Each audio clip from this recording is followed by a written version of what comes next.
and soon replaced the turnip as the main root vegetable due to its easy cultivation. The turnip still has its place in the local cuisine though, as it is much more flavoursome. Leeks are popular in France and prized for their onion and cucumber-like taste. The white base is more often valued, but the green leaves are often used to wrap the bouquet garni. The familiar purple aubergine or eggplant features in the food of the region, as does zucchini. Mushrooms also play a vital role in French cuisine. Fitting into the seasonal nature of the cooking across France, mushrooms that usually start to appear after winter are a popular ingredient in hearty meals throughout the spring. Like Italy, truffles are highly prized and are one of the few places that have a thriving truffle industry. Originally a peasant dish, beef bourguignon or French burgundy has become a popular mainstay of French cuisine. A simple dish that is easy to cook, beef burgundy needs little preparation, but it does require a few hours to cook and is best served the day after.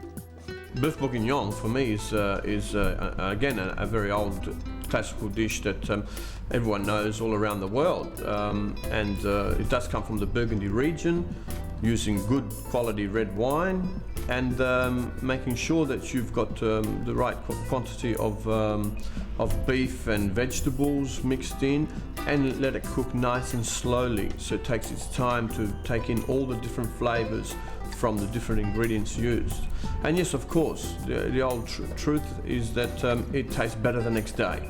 I think it gives all the ingredients time to come together in harmony and complement each other. The following day, it's like it's marinating in the fridge overnight, and then you cook it up and warm it up the next day, and it has this beautiful flavor again.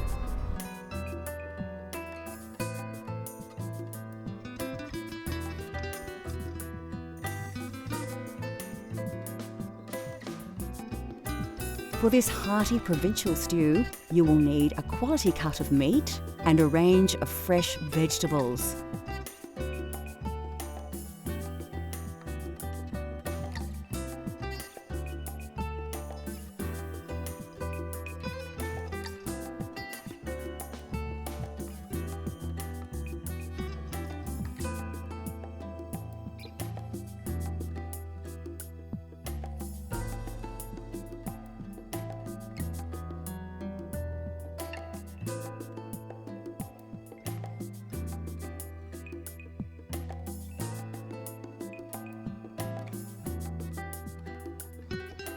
Also flavouring this dish is bouquet garni. You can make this yourself using leek leaves and fresh herbs tied in a bunch with string. First, peel your carrots. You can do this the traditional way or with a peeler. Chop them up and put them aside for later.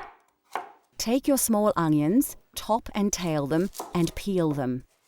If you can't get small pearl onions or pickling onions, you may need to slice them in half. But don't chop them. Chop the large onion as normal for frying.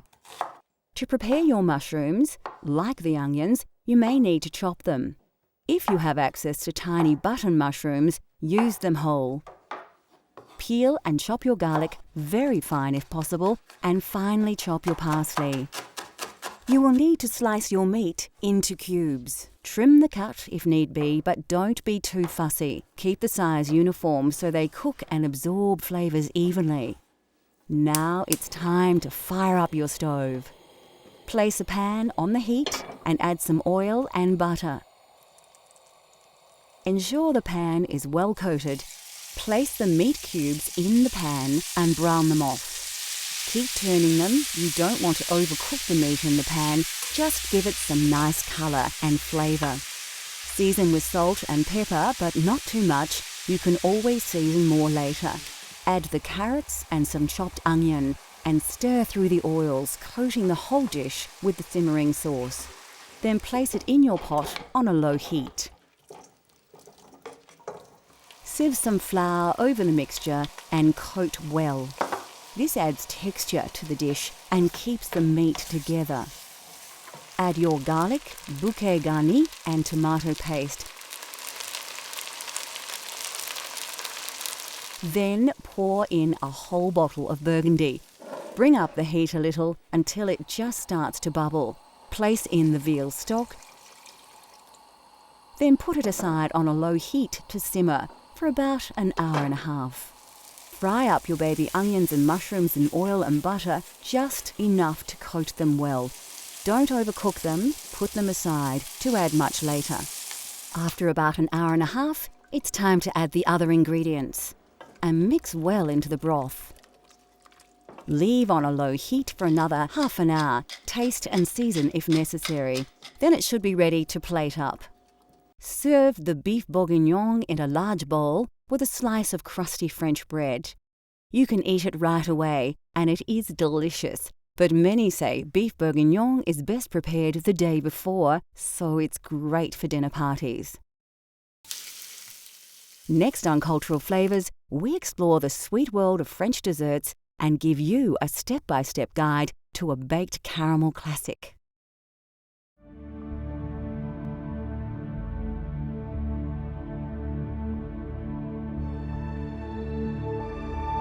One more thing the French are famous for are their desserts and pastries. Considered the home of modern desserts, France is rich with tasty sweet dishes that have evolved over hundreds of years of food appreciation. French desserts are popular with home cooks, as anyone can try their hand at the multitude of dishes, and the ingredients are readily available. Eggs are very important in French desserts and cakes and are the key ingredient in dishes like crème caramel, mousse, custard and eclairs. Of course, French cooking just wouldn't be possible without butter. Butter is used in most dishes, but especially desserts. The French are also fond of adding fruit to their dessert creations in all manner of styles. And where would desserts be without sugar? Sugar is a part of nearly every dessert in the French food vernacular. And here are a few classics to inspire your cooking at home. Macaroons are a French classic and are often presented in several flavours. Chocolate is popular, as is pistachio, lemon and strawberry.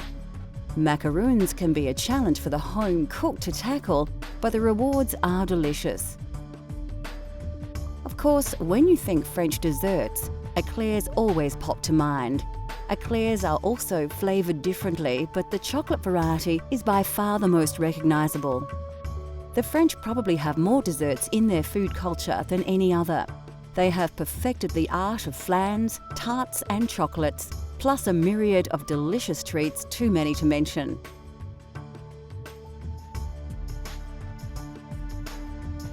Another aspect of French desserts is, of course, the visual creativity.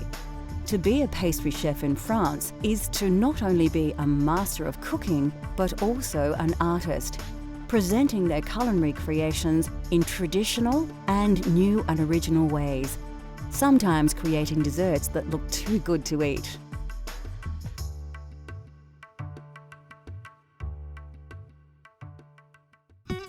The French have made a true art out of desserts, yet they need not be complicated. The trick with this dish is timing. Let things cook too long and it will be back to the mixing bowl for another try. Well, the reason why I chose crème caramel is because it's an old classic and everyone knows it. I think that the art to making a good crème caramel is all in the cooking of the caramel, making sure that you don't let it go too dark and bitter. So it's something that's used quite often in France. It's a very simple dish to cook at home or a nice classical bistro that you can find in Paris. You'll find it on virtually every menu that you can find in France.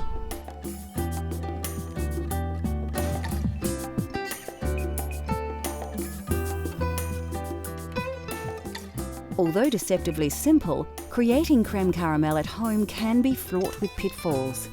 We'll show you how to create this dessert step by step.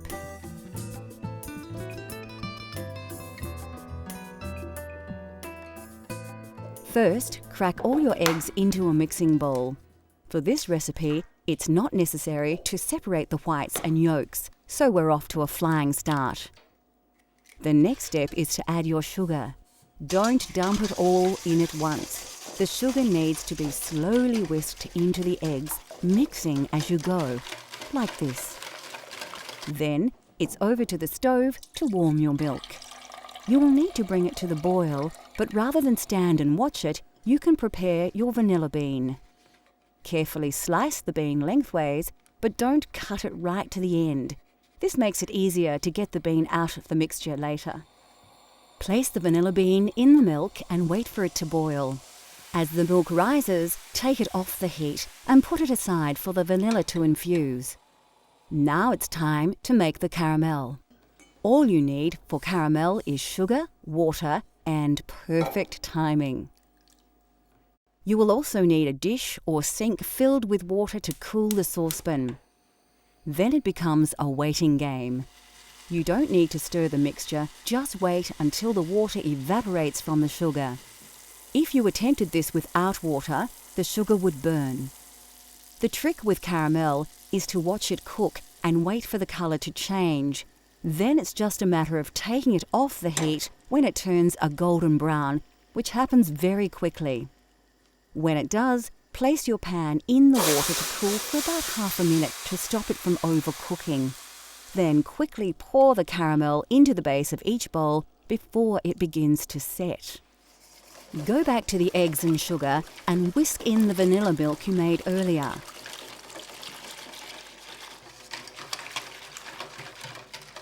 Find the vanilla bean and scrape the seeds out into the mixture.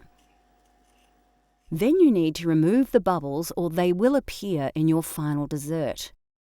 Use a ladle to work the bubbles off the top of the milk and put them aside.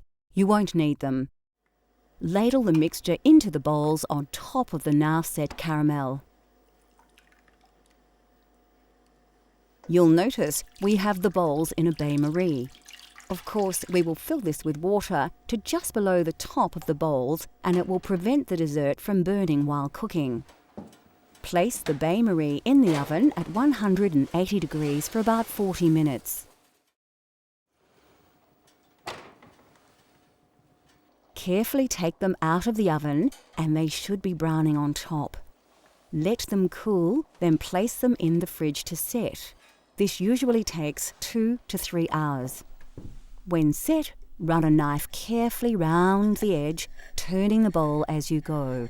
Then you should be able to place a plate on a dish, turn it over, and remove the bowl, leaving a delicious dessert behind. Use the now softened caramel left in the bowl to decorate the plate. And there you have authentic French cream caramel. If that doesn't make you hungry, nothing will. We have barely touched on the food of France, and we could easily fill a whole series with amazing culinary creations from the home of fine cuisine. Unique thinking and centuries of experimentation has provided us with the foundation of many modern cooking techniques.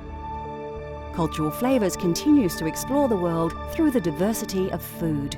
Let Cultural Flavours take you on a gastronomic journey so you can experience the tastes of the globe at home.